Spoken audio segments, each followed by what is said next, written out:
শুভ সকাল বন্ধুরা, আশা করছি আপনারা সবাই খুব ভালো আছেন। আমিও ভালো আছি। তো আজকের দিনটা এখান থেকে শুরু করছি।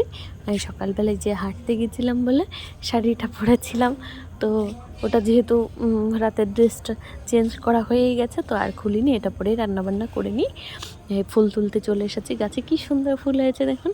আর এই ফুলগুলো না গরমকালেই ফোটে, শীতকালে হয় না। শীতকালে গাঁদা ফুল, ওই কেনা ফুলগুলো থাকে, ওগুলো দিয়ে হয়ে যায়।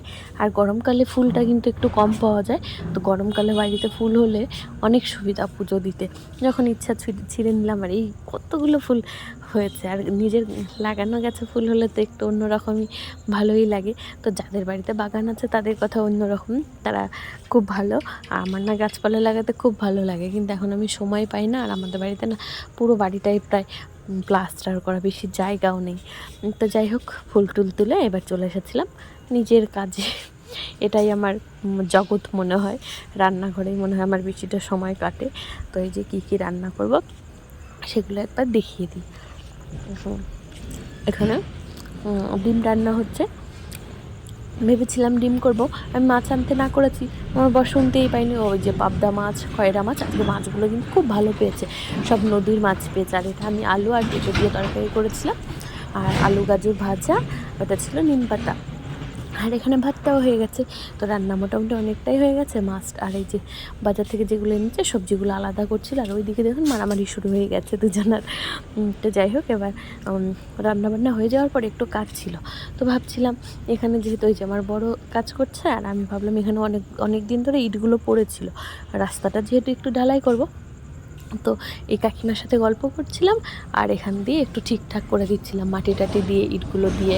আসলে আমাদের বাড়িতে তো আমরাই লোকজন, আর আমার বরের ওর একটু কোমরে ব্যথা ট্যাথা আছে, ও আবার বেশি উঁচু নিচু হতে পারে না। আর ইটগুলো আমাকে, এর জন্য আমি সরিয়ে দিই। এই কটা ইট আবার নেওয়ার জন্য একটা লেবার ডাকা, মানে হয়তো 8 ঘন্টাও লাগবে না, 20-25 মিনিট লাগবে। এর জন্য আর কাকে ডাকবো? তো ভাবছিলাম আমিই সরিয়ে দিই। আর কাজ করলে কী বা হয়, কাজ করলে আরও শরীরটা ভালোই থাকে, ঝরঝরে থাকে।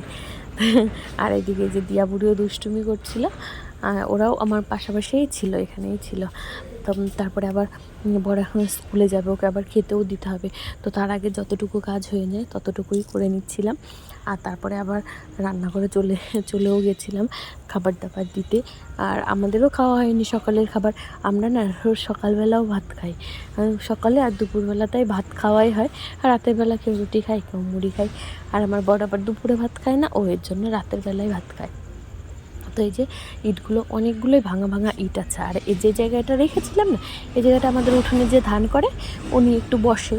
আর এখন যেহেতু গরমকাল, ওনার বসার জায়গাটাও একটু পরিষ্কার করে দিতে হবে, তাই জন্য এই ইটগুলো সব সরিয়ে দিচ্ছিলাম। আর এদিক দিয়ে না দিয়ানো সবসময় হেঁটে বেড়ায়, তো ওদের পায়েও তো লাগতে পারে, ওরাও পড়ে যায়। এর আগে তো দিয়া একদিন পড়েই গেছিলো।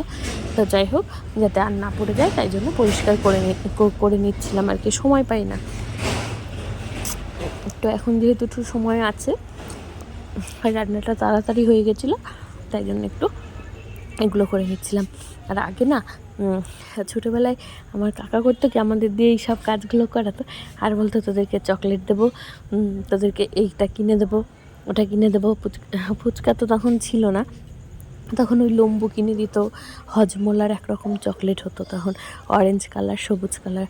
তো ওই হজমোলা চকলেট কিনে দিত। আমার কাকা না খুব ভালোবাসতো আমাকে, মানে ছোটোবেলা থেকে কাকার কাছেই মানুষ। তো ওইসব কথা মনে পড়লে একটু ইমোশনাল হয়ে যায় আর কি।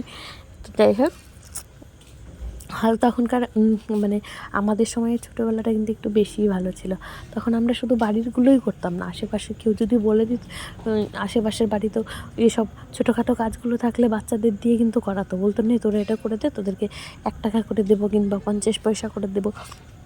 আর আমরা পাড়ার সবাই একটা দল থাকতো, তো সবাই মিলে তাদের ওই কাজগুলো করে দিতাম। আর যখন ওই পয়সাটা দিত, কী আনন্দই না হতো।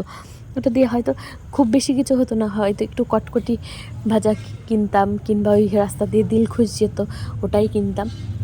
কিন্তু আনন্দটা, ওই যে আনন্দটা ছিল, ওই আনন্দটা এখন হয়তো মানে ওই মিয়া মোড়ের কেক খেয়ে, পিৎজা বার্গার খেয়েও মানে পাই না আর কি। আর এখনকার ছেলেপিলেরা তো সব বোঝেই না। তো যাই হোক, অনেক বকবক করলাম, এবার চলে এসেছিলাম রান্নাঘরে। নিম পাতা ভেজেছি, কিন্তু বেগুনটা ভাজতে না ভুলে গেছি। আর নিম আর বেগুনটা একসাথে আমি ভাজি না, তাহলে না খুব তেতো তেতো হয়ে যায়। এর জন্য আমার যে কাজ করতে আসে স্বপ্নাদি, ওই দিদি বলে দিয়েছে নিম পাতাটা আগে ভাজবে, পরে বেগুনটা ভাজবে, না নিম পাতাটা পরে ভাজবে, আগে বেগুনটা ভাজবে, তাহলে দেখবে তেতো হবে না। আর এইদিকে এই যে এরা 3জন বসে পড়েছিল। বাবা আবার মোড়ের মাথায় যায় বলে বাবা একটু দেরি হয়ে গেছে আজকে আসতে, তো বাবা একটু পরে খাচ্ছে।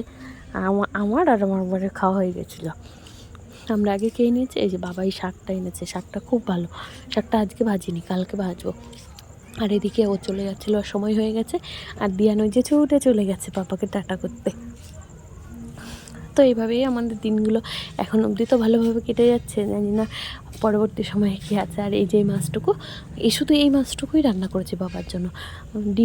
ডিমের তরকারি বাবাকে সকালে দিয়েছি, দুপুরবেলা তো আর খাবে না বাবা, তাও ভাবছিল যে দুপুরে আবার কি রান্না করেছি। এই সবগুলো ইট আমি সরাবো, মানে আগে অতগুলো সরিয়েছে আর এগুলো এখনও রয়ে গেছে।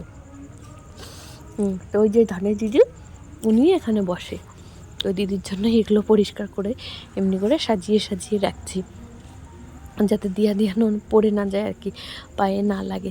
তো তারপরে স্নান টান করে দুপুরবেলায় যে ঘরে চলে এসেছিলাম ওদেরকে খাওয়াবো বলে।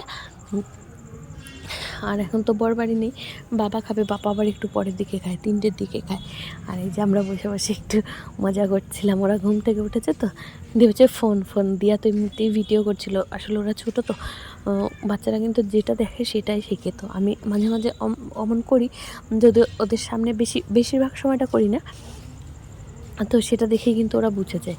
এই যে আর হাই করছিল আমার দিয়ান কিন্তু মানে এখনও অন্যান্য বাচ্চাদের মতো, যারা যেমন ফোন না দিলে খাবে না, ফোন না দিলে কত কিছু, কিন্তু ওরা অতটা ফোনের নেশা নেই বলতে গেলে। ওই আমি যখন চালাই তাহলেই ওরা একটু দেখে।